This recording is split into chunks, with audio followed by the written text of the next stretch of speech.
सागर विचाराचा, मार्ग विकासाचा, सर्वांच्या प्रगतीचा, शाश्वत विकासासाठी युवकांचे योगदान, जलसंवर्धन व पडीक जमीन विकास ही थीम घेऊन पंडित दीनदयाल उपाध्याय शिक्षण संस्था संचलित श्री संत सावधा माली ग्रामीण महाविद्यालय फुलंब्री व डॉक्टर बाबासाहेब आंबेडकर मराठवाडा विद्यापीठ छत्रपती संभाजीनगर यांच्या राष्ट्रीय सेवा योजना विभागाच्या वतीने मौजे मुर्शिदाबादवाडी तालुका फुलंब्री येथे विशेष श्रमसंस्कार शिबिराचे आयोजन करण्यात आले. 4 जानेवारी 2026 रोजी कृषी व्यवस्थापन, सेंद्रिय कर्ब व जीवाणूचे कार्य या विषयावरील व्याख्यानाचे आयोजन करण्यात आले. यावेळी प्रमुख मार्गदर्शक म्हणून प्रकल्प उपसंचालक आत्मा कृषी विभाग छत्रपती संभाजीनगर येथील डॉक्टर अभयकुमार कर्मवीर पडिले उपस्थित होते. तर अध्यक्ष म्हणून प्राध्यापक डॉक्टर रामकिसन लोंढे उपस्थित होते. कृषी व्यवस्थापनामध्ये सेंद्रिय कर्ब व जीवाणूची कार्यपद्धती याविषयी मार्गदर्शन करताना प्रकल्प उपसंचालक डॉक्टर अभयकुमार पडिले सर शेतकरी यांना म्हणाले,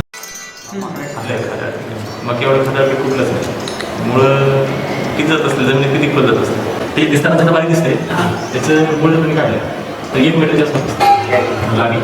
1 मीटर कमी नाही, साधारण कुठल्या झाडाचं काढलं 1 मीटर, 1 म्हणजे 3 फुटापेक्षा 3 फुटापेक्षा जास्त. त्याच्यामध्ये खाली टाकायची आहे जास्त, ते काय करते जास्त पसरते आणि लांब होते. ते म्हणजे 1 मीटर 1.5 मीटर म्हणजे 2 मीटरपर्यंत बघितले. आणि जेव्हा असं लॅबमध्ये लावतो तेव्हा काय करतो, काचाच्या भांड्यामध्ये आणि मग ते दिसते तर 2 मीटरपर्यंत मग ते खदार केलं. त्याच्यामध्ये खाद्याची टेस्ट होते सगळं.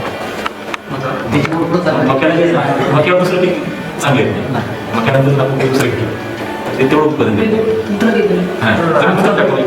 आजकाल मक्याचं उत्पादन कमी झालं.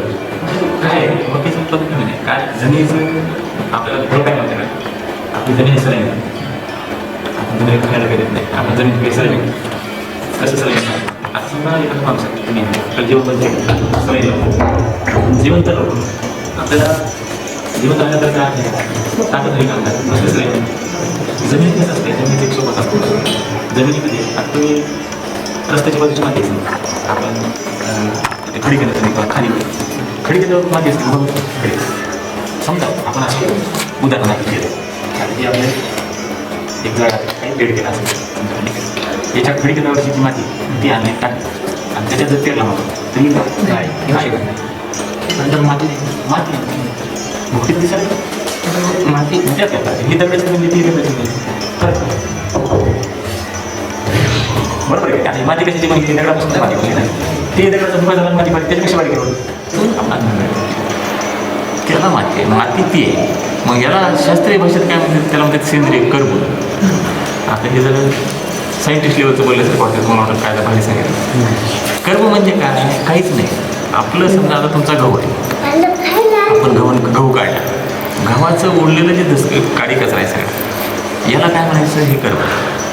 हे जर त्या शेतात गेलं पुन्हा ते कुजलं तर त्याच्यात काय होतं आहे, तर कुजण्याची प्रक्रिया म्हणजे काय, कुजताना असंच कुजणार आहे का, कुजायला काहीतरी लागेल, कुजवणार आहे, जीवन लागते, बॅक्टेरिया लागते. गव्हाचं जे म्हणतो आपण ती कांडी ती कुजत नाही.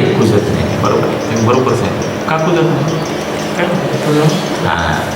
आणि त्याच जरी समजा सोयाबीन केलं, सोयाबीनचे पानं जमिनीत पडले तर दिसतात का 4 दिवसात नाही, ते ताबडतोब हां 4 दिवसांनी दिसतात. पान कशाचे असं ते समजा हरभऱ्याचं दिसते का 4 दिवसांनी नाही दिसत. हां गव्हाचं का दिसतं,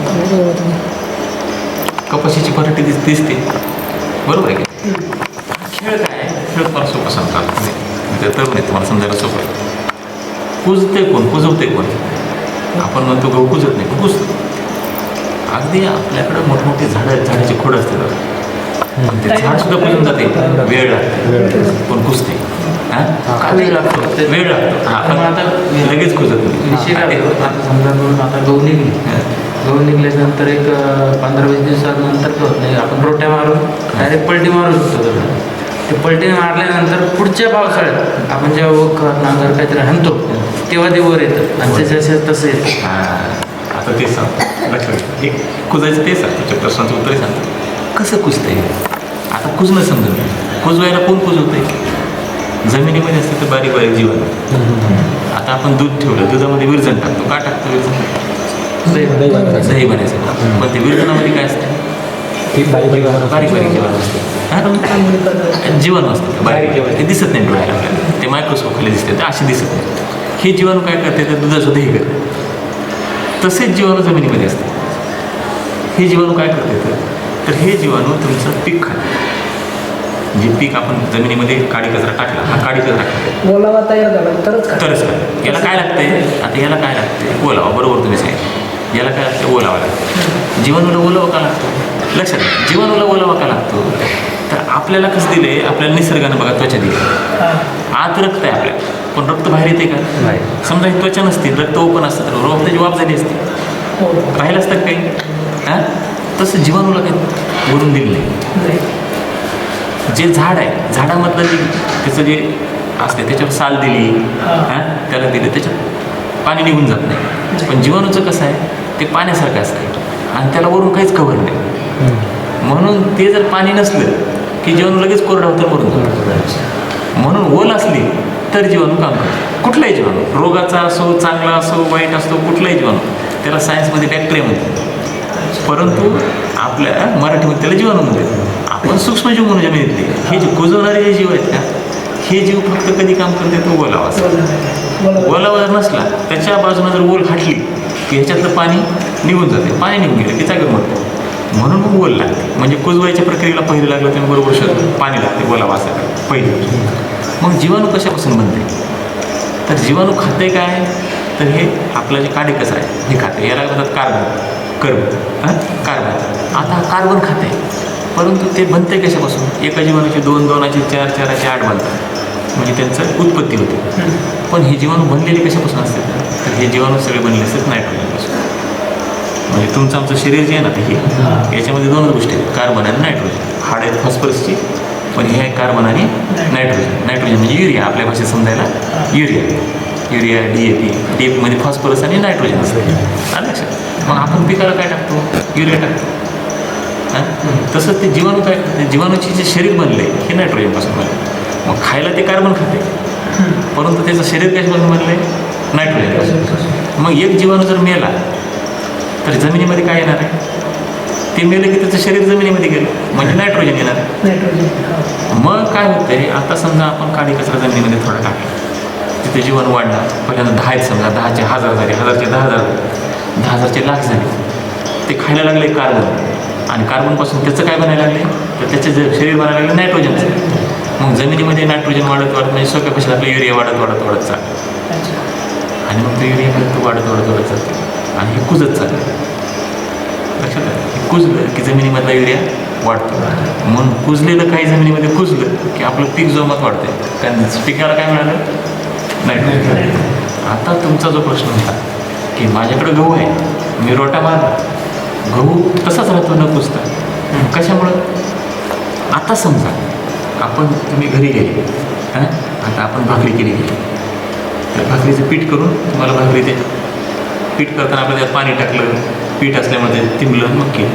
त्याच जागी समजा आपल्याला तुमच्या घरी डायरेक्ट प्लेटमध्ये ज्वारीच दिली, जमल का खायला, आपण ज्वारीचं अख्खी ज्वारी दिली आणि म्हणजे आता एक भाकरी करते काय, पीठच आहे त्याचं, पिठाचीच आपण भाजून केली.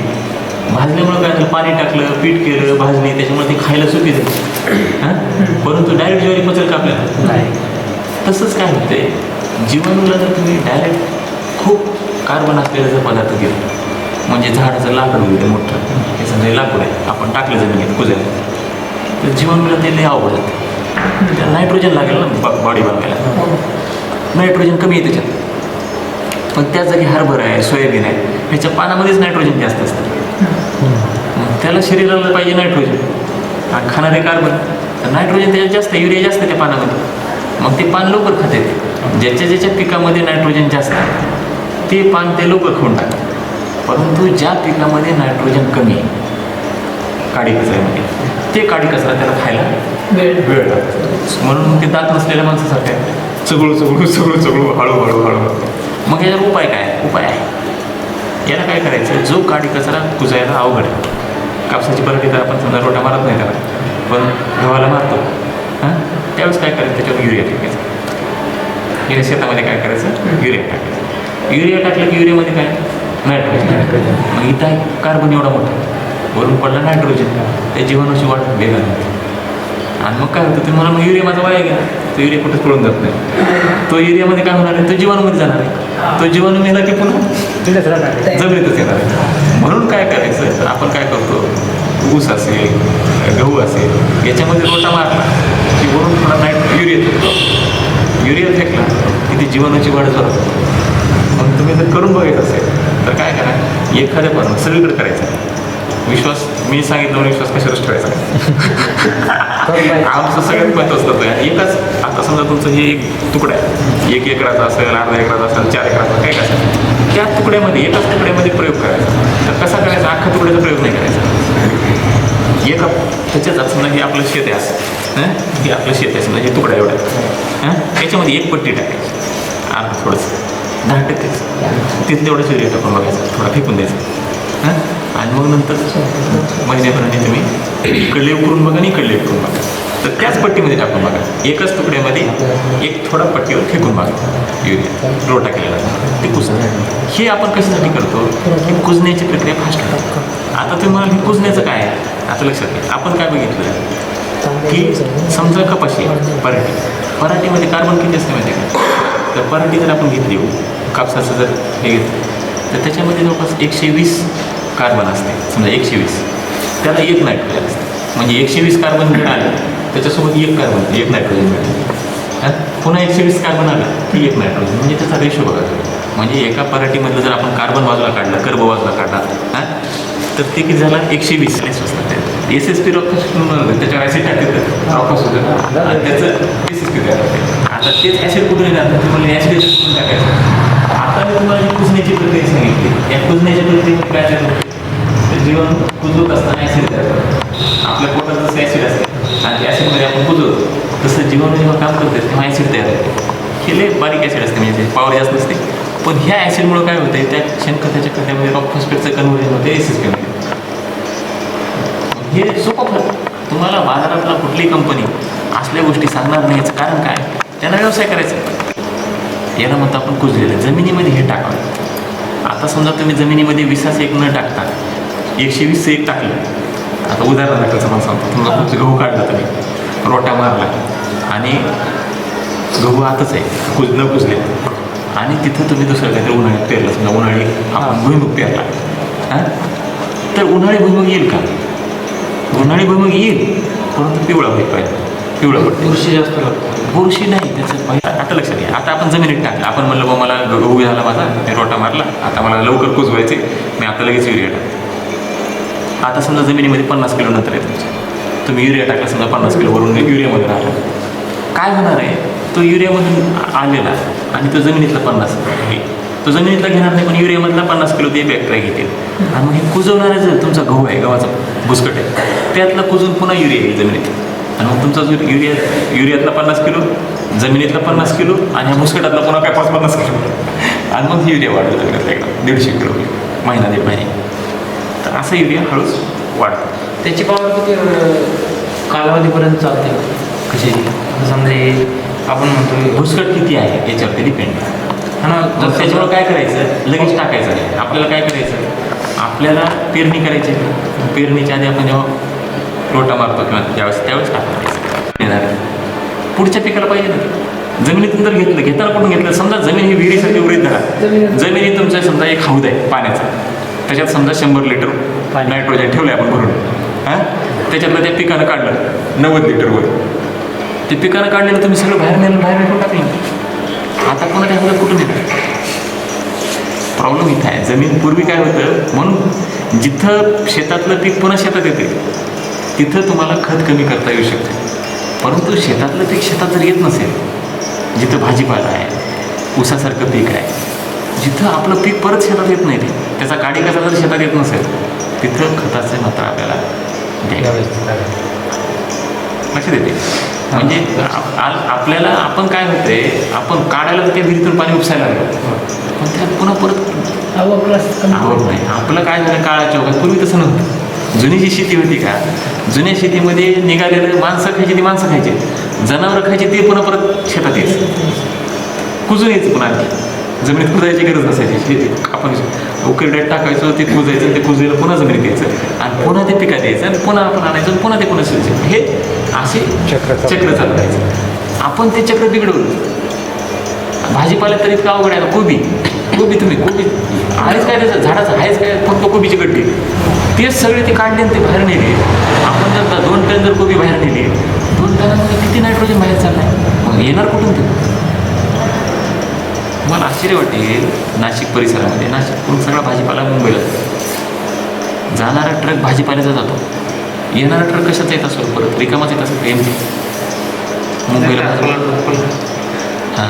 काय येतं माहिती आहे, मुंबईला गेलेलं ना, मुंबईच्या वाशीच्या जे शिवाजी बायपास मार्केट आहे तिथला जो पडलेला खराब झालेला भाजीपाला जो पडलेला असतो तो ट्रकमध्ये भरतात, तो लोड करून पुन्हा शेतात टाकतात.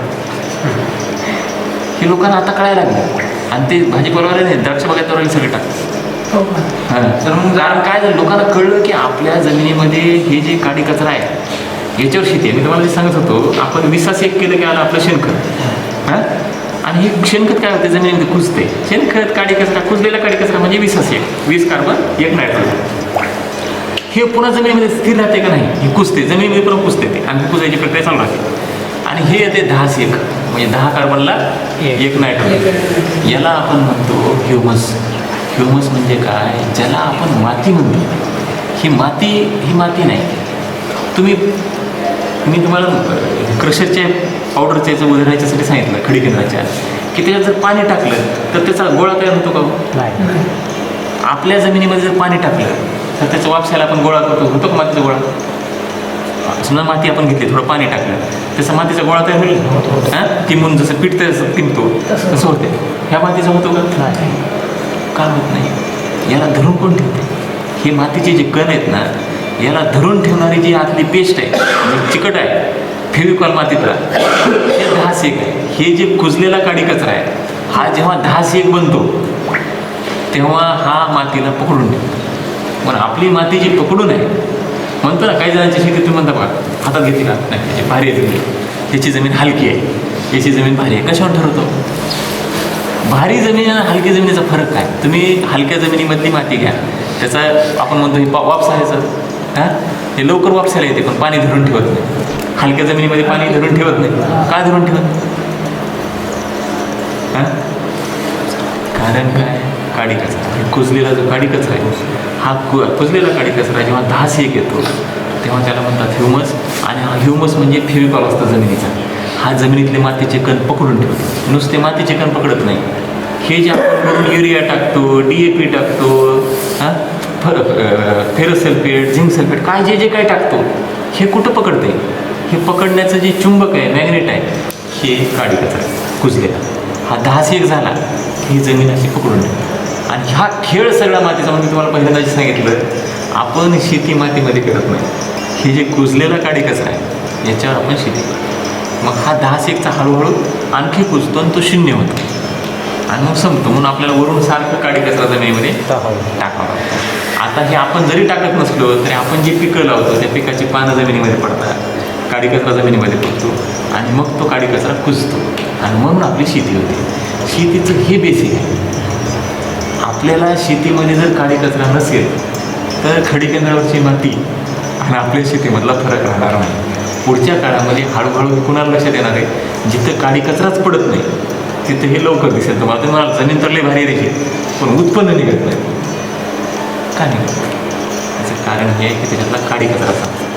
म्हणून तुम्ही कुणाकडे जरी गेले, विद्यापीठातला किती जरी मोठा शास्त्रज्ञ बोलवला, हां, कुठल्या फार अमेरिकेतल्या संशोधन केंद्रातला जे बोलवला आणि त्याला जर म्हणले डॉक्टरकडे गेले की डॉक्टर म्हणते बघा, पहिल्यांदा नाडी बघते, पूर्वी आयुर्वेदिक डॉक्टर नाडी बघायचे, आताचे डॉक्टर म्हणते ब्लड चेक करून बघू. हां, बरोबर आहे का? पहिलं जर तुम्ही जगातल्या कुठल्याही देशाचं, मी चांगल्या कॉलेजमध्ये शिकलेलं आहे, मी तुम्हाला जे सांगतो आहे आपण आपल्या भाषेत सांगतो आहे, परंतु म्हणजे मी तुम्हाला काय बंधुभावा सांगत नाही. जगातल्या कुठल्याही देशात गेले तुम्ही, सगळ्यात चांगले मोठ्यातले मोठे, आणि त्याला जर म्हणले माझी माती तपासून दे, तर ते पहिलं काय तपासत असेल तर कार्बन तपासतं. कार्बन म्हणजे कुजलेला काडी कचरा. आणि ते जर 1% असेल, 1% असेल, जमिनीमध्ये 1% काय असते? कार्बन असते. पानामध्ये 1% नायट्रोजन असते, जमिनीमध्ये 1% कार्बन पाहिजे. ते जर 1%च्या खाली असेल तर ते म्हणते तुमची जमीन आजारी आहे, त्याच्यामध्ये काडी कचरा टाका. म्हणजे काय का, शेणखत टाका, कुजलेला काडी कचरा टाका. 1% जर असेल तर ते म्हणजे तुमची जमीन चांगली आहे. बाकी मग आपण मग नायट्रोजन, फॉस्फरस, पोटॅशियम काय जे बाकीचं आहे ते नंतर बघू. पण पहिलं काय, तुमची जमीन चांगली आहे. ज्याच्या जमिनीचा कार्बन 1% नाही त्याच्यामध्ये तुम्ही बाकी तो पेशंट आहे, मग त्या पेशंटला तुम्ही किती जरी भारी खायचं दिलं तुमची जमीन काय होते हे बघा. आता हे समजा हे आपण मोठा आकार घेऊ, हे जमिनीतला काडी कचरा आहे. तुम्ही युरिया टाकला की ते पकडतं याच्यावर, फॉस्फरस टाकला, सुपर टाकला याच्यावर पकडतं. हे पकडलेलं पीक घेऊ शकते. जर ते नसेल तिथं तर हे पकडलेलं राहू शकत नाही, पकडताच येत नाही जमिनीला. आणि जमिनीने नाही पकडलं तर ते जमिनीत राहत नाही. ही सगळी प्रक्रिया करते काडी कचरा. म्हणून शेतीचं सगळ्यात महत्त्वाचं गणित आहे काडी कचरा. तुम्ही सोप्या भाषेत सांगतो मला, ह्याच्या जर म्हणजे आपल्याला जर विश्वास नसेल किंवा आपल्याला विश्वास बसायचा असेल तर सोपं करायचं. आमचा कृषी सहाय्यक असतो तुमच्या गावात, तर ते त्याला सांगायचं की हा माती तपासायला त्याला म्हणायचं माझी यावर्षी तू कंपल्सरी माती तपासा. हां, तर माती तपासायला आणि त्याच्यातलं कार्बन किती लागतं ते जेव्हा गव्हाचं किती मूळ जातं ते फुटभर जात असते, जास्त नाही फुटाने 15 सेंटीमीटर, अर्धा फूट, अर्धा बरोबर आहे.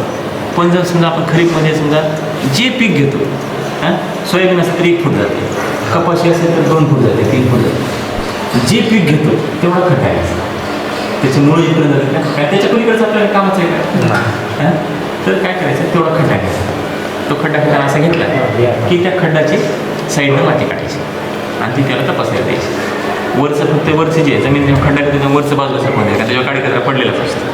म्हणून वरची माती पहिल्यांदा बाजूला काढायची आणि खड्डा घेऊन त्या खड्ड्यातून माती घ्यायची. याच्यात जर मातीमध्ये आपल्या 0.5%, 1/4% जर कार्बन आलं तर समजायचं की आपलं घोळ कुठं होतं आहे. आपण भलं पहिला ज्याला कुस्ती खेळायला पाहिजे आंतरराष्ट्रीय कुस्तीला नाही झालं पण त्याचा खुराक कमी पडायला. मेन खुराक आहे कार्बन. मग ते कुजलेला काडी कचरा टाकणं हे मेन आहे. ते जर आपलं 0.5% वर असेल तर आपण कसं तरी बरं आहे. 1% जोपर्यंत येत नाही तोपर्यंत आपलं काय खरं. उत्पादन आज जे पीक तुम्हाला जमीन, आज जी जमीन 0.5% जे उत्पादन देते तीच जमीन जर 1% कार्बन झालं तर ते उत्पादन तुमचं काही पटीनं वाढतं. आज जो आपण खत टाकायला लागलो रासायनिक खत, ते टाकलेल्या रासायनिक खताचा जो इफेक्ट दिसतो तो 0.5%वरचा इफेक्ट आणि 1%वरचा इफेक्ट डबल होतो. मग जमिनीमध्ये सगळ्यात सोपं आता वेळ नाही आम्ही नाही म्हणजे पण आज जे आपल्याला थोड्या वेळात जर एखादी गोष्ट जर तुम्हाला आज जर समजून घ्यायची, एखादी कामाची गोष्ट मिळाली आहे तर एक समजून घ्या की काडी कचरा जे आहे ते 1% जर आपण कार्बन न्यायला लागले तर आपल्या शेतीतलं चित्र बदलतं. तर ते तेवढं करायचं. ते एकदा तपासून बघायचं नाही. भारतामधला तुरीमधला सगळ्यात हुशार माणूस आपल्याकडे भारतामधला समजा नाही, DK पाटील नावाचे माणूस आहे. तुम्ही तुरीचं भारतामध्ये जे काही भारतामध्ये वाण वापरलं जातात त्यातले 70-80% वाण एकाच माणसानं काढले. विश्वास बसायचा तुमचा. इथं बदनापूरला आपल्या संशोधन केंद्राचे इन्चार्ज आहेत DK Patil, doctor DK Patil.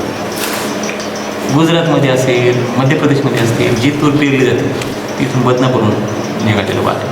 आज तुम्ही जेवढी वाणं लावता, जेवढी कुठली वाण लावता रूट मार्ग असतं काय करतात त्याला बुरशी सोडा, मुळातून बुरशी सोडली का मग आमचे झाड आहे ना क्लिअर नाही होत. बुरशी खा त्याचा रिझल्ट कोणतंही औषध सोडा. काय सोडलं जातं, काय काय काय बुरशीनाशक आणि काय सोडलं नाही साखर नाही दिलं नाही.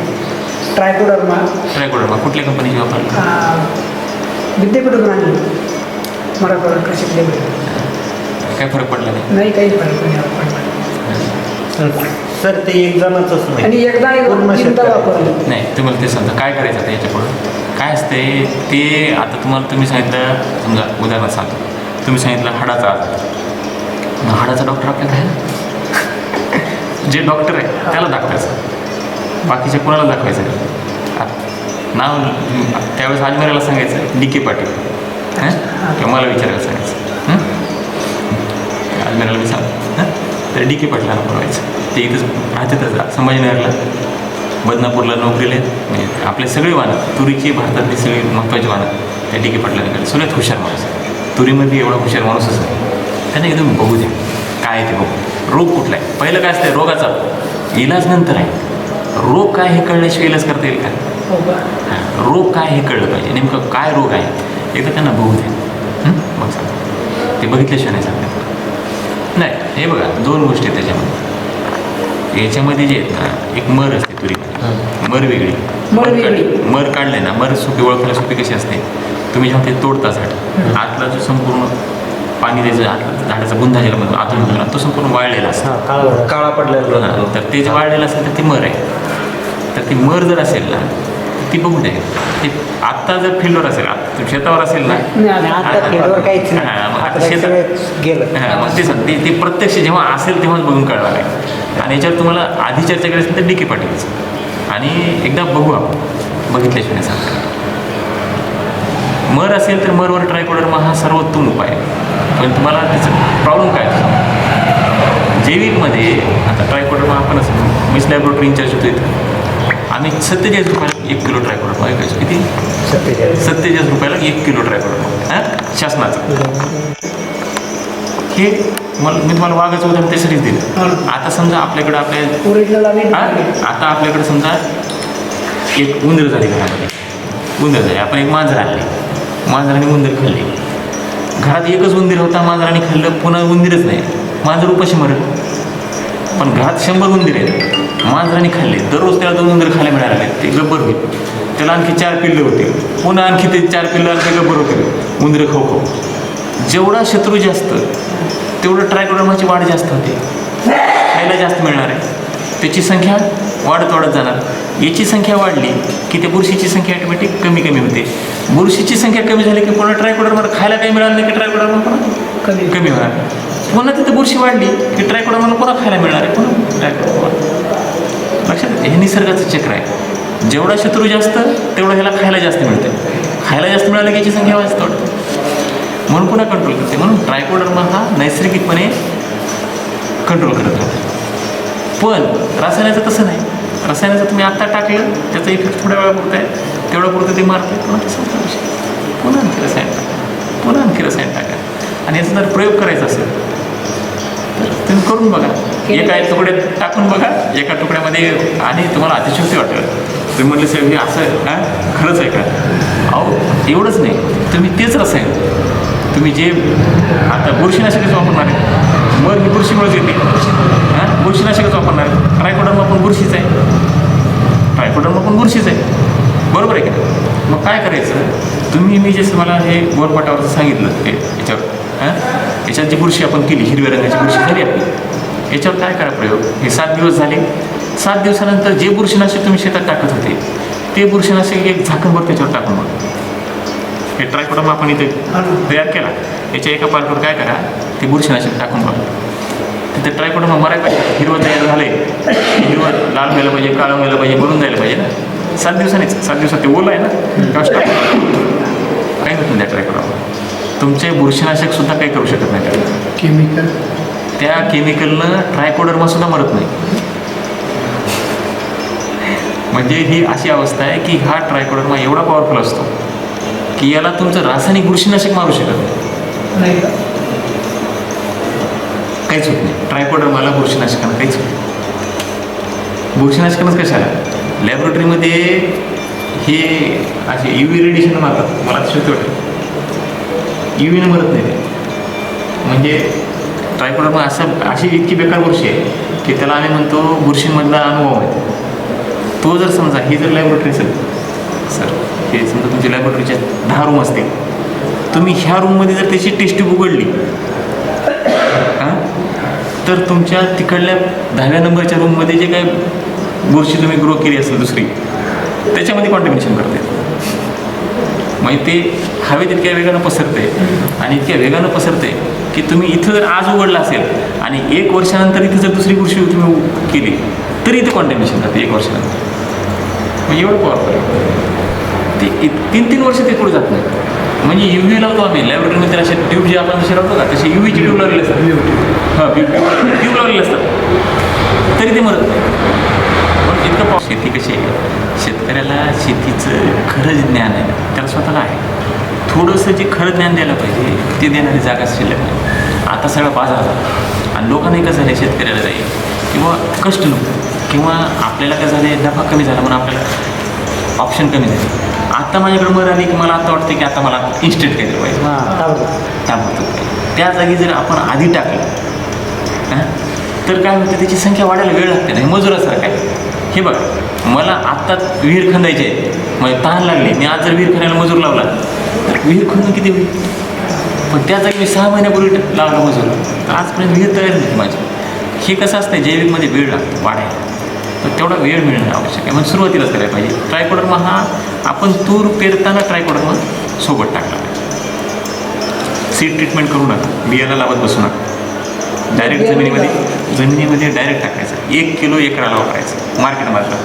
तो कसा आहे पुन्हा तुम्हाला किस्सा सांगतो आता म्हणजे मार्केटमध्ये मी 700 रुपयाचा आणला साहेब 1 किलो आणला 700 रुपये आणला हां किती आहे माहिती आहे का त्याच्यावर लिहिलं येतं पाकिटावर किती टक्के येते. तुम्ही ट्रायकोडर्मा आणला नाही तुम्ही पावडर आणली आणि त्या पावडरमध्ये म्हणजे सगळ्या पैसे सांगितलं तर आपण तोंडाला पावडर लावतो का तीच पावडर असते त्याच्यात ती पावडर असते ती कशासाठी भर म्हणून वजनासाठी. किती टक्के ट्रायकोडर्मा असते माहिती आहे का मार्केटमधून जे आणतात 1%. 1% ट्रायकोडर्मा असते. 1 किलो जेव्हा तुम्ही आणता ना त्या पिशवीमध्ये किंवा त्या बाटलीमध्ये 10 ग्राम ट्रायकोडर्मा असते फक्त 10 ग्रॅम बाकी पावडर बाकी फक्त फिलर असते वजन भरण्यासाठीच वजन द्यायला. हां मग तुम्ही 700 रुपयानं काय आणलं 10 ग्राम 700 रुपयाला 10 ग्राम आणि इथं जेव्हा आपण तयार करतो ही तर प्युअर आहे की फुकटामध्ये बसलं आणि प्युअर आहे हे आपण हा ट्रायकोडर्मा शेणखतातून शेणखतातून टाकते शेणखतातून टाका. तुम्हाला सांगू का आता हे झालं फक्त मरसाठी तुम्ही मर जर सोडून द्या आता तुम्ही गहू करता समजा ट्रायकोडर्मा टाका तुम्ही म्हणले गव्हाला मरच येत नाही कशाला टाकू. आता ह्याचा खेळ सांगतोय महत्त्वाचा हे ट्रायकोडर्मा आपण काय म्हणतो बुरशीनाशक आहे. ट्रायकोडर्मा बुरशीनाशक आहे खरं आहे पण ते एक झालं. दुसरं आहे आपल्या जमिनीमध्ये जे फॉस्फरस असते आपण हे सुपर टाकतो SSP सुपर टाकतो ना जमिनीमध्ये हे नैसर्गिकपणे जमिनीमध्ये कोण जर करत असेल तर त्याला जे जीवाणू करते त्याला म्हणजे फॉस्फरस सोल्युलायझिंग बॅक्टेरिया स्फुरत विरघळवणारे जीवाणू. आपल्या मातीमध्ये स्फुरत असते पण ते विरघळलेलं नसते जशी साखर आपल्याकडे आहे पण पाण्यामध्ये टाकल्यावरच विरघळते अशी हवेत विरघळते का नाही त्याला पाण्यात टाकल्यावर विरघळते. तसं जमिनीमध्ये स्फुरत असते ते विरघळत नाही म्हणून आपण केमिकल खताच टाकतो पण ते विरघळणारे जीवाणू असते ते विरघळलं की ते जमिनीमध्ये पिकाला मिळते म्हणून ते PSB नावाचं आपण कल्चर वापरतो की ज्यानं विरघळतं. झिंक आपल्याकडं आपण झिंक सल्फेट जमिनीमध्ये टाकतो. झिंक सल्फेट जमिनीमध्ये टाकल्यानंतर झिंक तर असं आहे की थोडं टाकलं की जास्त इफेक्ट देते उत्पन्नामध्ये खूप जास्त परिणाम होते. आपल्याकडं झिंक हा आयर्न आणि झिंक तर नॉर्मली वापरलं पाहिजे आपण वापरत नाही झिंक सल्फेट नाही वापरत नाही आणि ह्याचं असं आहे की थोडं लागतं आणि जास्त परिणाम देते उत्पन्नामध्ये जास्त असे झिंक आणि आयर्न आहे. आता हे झिंक सल्फेट जे आहे ना हे झिंक पण जमिनीत असते विरघळत नाही जमिनीमध्ये विरघळणारे जीवाणू वापरले तर ते विरघळते आणि जमिनीमधून नैसर्गिकपणे मिळते आपण हे वापरत नाही. मग काय करायचं आता ट्रायकोडर्माची खासियत अशी आहे की ट्रायकोडर्मा जेव्हा हे बुरशी खातं आहे दुसरी तेव्हा ह्याच्यातून एक ॲसिड तयार होतं आहे. हे ॲसिड काय करतं आहे तर जमिनीमधलं जे स्फुरद आहे म्हणजे सुपर आहे आणि जमिनीमधला जो झिंक आहे हे दोन्ही विरघळतो. अच्छा मातीमधला मातीतलंच नैसर्गिकपणे जमिनीमध्ये आलेलं आहे दगडातून आलेलं आहे ते विरघळवते आणि ते विरघळून कशाला मिळते पिकाला मिळते. आता हे जे पिकाला मिळतं आहे झिंक आणि स्फुरद याच्यामुळं काय होतं आहे उत्पादन वाढते. आपण वरून जे सुपर टाकतो तसं नैसर्गिकपणे जमिनीत मिळालं म्हणून ट्रायकोडर्मा वापरल्यानंतर तुमच्या पिकाचं उत्पादन वाढते. आता ट्रायकोडर्मा तर बुरशीनाशक आहे उत्पादन वाढलं नाही गहूचा काही संबंध नाही पण ट्रायकोडर्मा खत म्हणून पण काम करतं. ते काय करतं जमिनीमधलं नैसर्गिकपणे स्फुरद आणि झिंक ही विरघळण्याचं काम करतं म्हणून जमिनीमध्ये काय होतं आहे तर तुमचं उत्पादन वाढतं. मग कुठल्याही पिकामध्ये ट्रायकोडर्मा टाकणं हे फायदेशीर असतं. हा झाला ट्रायकोडर्माचा खत म्हणून वापर. पहिल्यांदा रोगनाशक म्हणून औषधी म्हणून वापर केला दुसरा खत म्हणून वापर केला तिसरा कुजवण्याचा वापर. जर हे ट्रायकोडर्मा आपण शेणखताच्या खड्ड्यात टाकलं तर कुजण्याची प्रक्रिया वाढते वेगानं होते. हे काय करते कुजवते ही बुरशी आणि ही फक्त बेकार बुरशी जी आहे पिकाला हानिकारक बुरशी आहे तेवढी खाते त्याच्यामुळे शेणखताच्या खड्ड्यामधून जी मरचे बुरशी आपल्या शेतात यायची ती येत नाही. पण शेणखताच्या खड्ड्यामध्ये आपण ट्रायकोडर्मा टाकायला पाहिजे मग टाकायलाच पाहिजे. जर आपण टाकलं तर आपल्याला पुन्हा वरून वेगळं टाकायची गरज लागणार मग शेणखताच्या खड्ड्यामध्ये टाकलं पाहिजे चांगलं आहे उलट बुरशी वाढ. आता हे तुम्हाला मी शेणाचा गोवऱ्याचं सांगितलं म्हणले माझ्या गोवऱ्या नाही आम्हाला हे गोवऱ्यावर जरासं अवघड वाटते. एखाद्या ड्रममध्ये काय करायचं गुळाचा खडा टाकायचा छोटा दुसरा प्रयोग दुसरा प्रयोग गुळाचा खडा टाकायचा, त्याचं पाणी होऊ द्यायचं आणि त्याच्यामध्ये ट्रायकोडर्मा टाकून द्यायचं आणि फक्त हलवत राहायचं. 2 दिवस हलवलं आम्ही तेच केलं होतं. की वर थर येतो, बोलून टाकलं. वर थर येतो, वर थर आला की पहिल्यांदा तो पांढरा येतो आणि नंतर हिरवा होतो. त्याला हलवायचं नाही पुन्हा. एकदा हलवलं, पहिल्या दिवशी गुळ टाकला, ट्रायकोडर्मा टाकला, हात टाकला, हलवलं की वर जो थर येतो असे वर पापुद्रा येतो असा, जशी शेवाळ येते ना तसं वर शेवाळ येते. पहिल्यांदा पांढरं वाटतं ते आणि नंतर ते हिरवं होते, ते शेवाळ होतं. पण काय होते, ते जे पाणी आहे ना, तर पाण्यातल्या ट्रायकोडर्मापेक्षा हे जे असा कोरडा ट्रायकोडर्मा असतो ना, तो पॉवरफुल असतो. आपल्याला ठेवता येतं आणि पॉवरफुल असतं. काय होते पाण्यातला हे जे बीज आहे ना, त्याच्यावर बी येते मी तुम्हाला सांगितलं, हे बीज ओलच राहते. कशामुळं? पाण्यात. हे डायरेक्ट वापरायला सोपं आहे तुम्हाला, डायरेक्ट जमिनीत वापरायला चांगलं आहे, पण ठेवता येत नाही. ठेवता येत नाही. आणि हा जो कोरडा आहे ना, याच्यामध्ये काय होतं, याचं बीज आहे ना, हे चांगलं पक्व होतं आणि हे वापरतात ते जास्त दिवस वापरतात. दोन्ही पद्धती त्याच्यामुळे ते काही. पण ट्रायकोडर्मा हा सगळ्यात चांगला. पिकामध्ये बाकी बुरशी येतात कधी ते एका दिवशीनंतर त्याच्यावर हे अद्रक लावायच्या आधीच टाकतात. अद्रक लावायच्या आधी टाकला चालतो, अद्रक लावताना लावल्यानंतर टाकला चालतो. अद्रकच्या वेळेस काय करायचं, अद्रक आपण जे बुरशीनाशक टाकतो, बुडवतो ना अद्रक, तर 1 ड्रममध्ये ट्रायकोडर्मा टाकायचा आणि त्याच्यात अद्रक बुडवून काढायची. सुरुवातीला सगळ्यात चांगलं म्हणजे बुडवून खराब करू शकत काहीच होत नाही त्याला, काहीच. बसणार नाहीत ना म्हणजे पुढं असे बसणार सडणार नाही ते. सड येत नाही. काय आहे याच्यामध्ये फक्त प्रॉब्लेम कुठे आहे मी तुम्हाला सांगतोय. तुमचा वाघच नसेल, उंदीर मांजरच असेल तर ते काय खाणार नाही. शेड ओरिजिनल पाहिजे. आज समजा वाघ लंगडा असेल कळलं का, निसर्ग भेसळ करत नाही. प्रॉब्लेम माणसामध्ये आहे, माणसामध्ये प्रॉब्लेम. निसर्ग कसं भेसळ करणार आहे? हां, तर ते प्रॉब्लेम कुठे येतो, हे काय होते माणसाला कुठून अडचण येते. कधी कधी तो चांगला असतो, ओरिजिनल असतं आणते ते, पण काय करतंय ते सरकशीतला वाघ असतो. म्हणजे काय होते, त्यानं काय केलं, आणलं प्रयोगशाळेतच वाढवला ट्रायकोडर्मा. कशावर? गुळाच्या पाण्यावर, पुन्हा गुळाच्या पाण्यावर, पुन्हा गुळाच्या पाण्यावर. अरे त्याला माहीतच नाही ना ते बुरशी खाऊन. त्याच बाटल्या भरले गुळाच्याच पाण्यावर. हे एक पिढी गुळाच्या पाण्यावर, दुसरी पिढी गुळाच्या पाण्यावर. एखाद्या समजा आपलंच लेकरू आहे, 10 पिढ्या घरी बसून जर खायची सवय लागली तर कष्ट करायची येईल का ते? तसा प्रयोगशाळेतला ट्रायकोडर्मा प्रयोगशाळेतच, पुढची पिढी प्रयोगशाळेतच, त्याच्या पुढची प्रयोगशाळेत. त्याला शेतात सोडा नाही का, त्याला खाऊ दे ना जरा. ते खाल्लं टिकलं तर खरं आहे, नाही टिकलं तर बोगस आहे. म्हणजे सर्कशीतला वाघ झाला. तुम्ही सर्कशीत आणला समजा, आपल्या संभाजीनगरला उद्यान आहे, सिद्धार्थ उद्यान, तिथे एक वाघ आणला. दररोज त्याला आयतं बोकड काढून देऊ लागले आणि एक दिवशी त्याला जंगलात सोडल्यावर ते पकडलं का, हरण पकडलं का, त्याला पळताच येणार नाही. तशी झाली प्रयोगशाळेत, जागेवर भेटायची सवय लागली.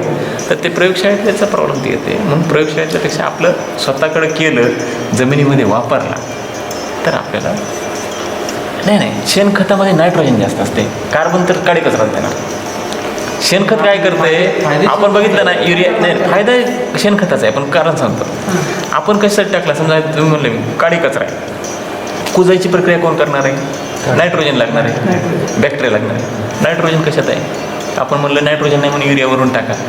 इथं नायट्रोजनच्या विषयी आपले पूर्वज काय करायचे, वरून शेण टाकायचे. शेणामध्ये नायट्रोजन आहे म्हणून मग काडी कचऱ्यावर शेण पडलं, कार्बन प्लस नायट्रोजन, कुजण्याची प्रक्रिया फास्ट. आलं का? पण शेणामध्ये नायट्रोजन आहे म्हणून मग शेणखतामध्ये नायट्रोजन जास्त असते म्हणून ते कुजते फास्ट आणि नायट्रोजन ॲडिशन मिळते आपल्याला.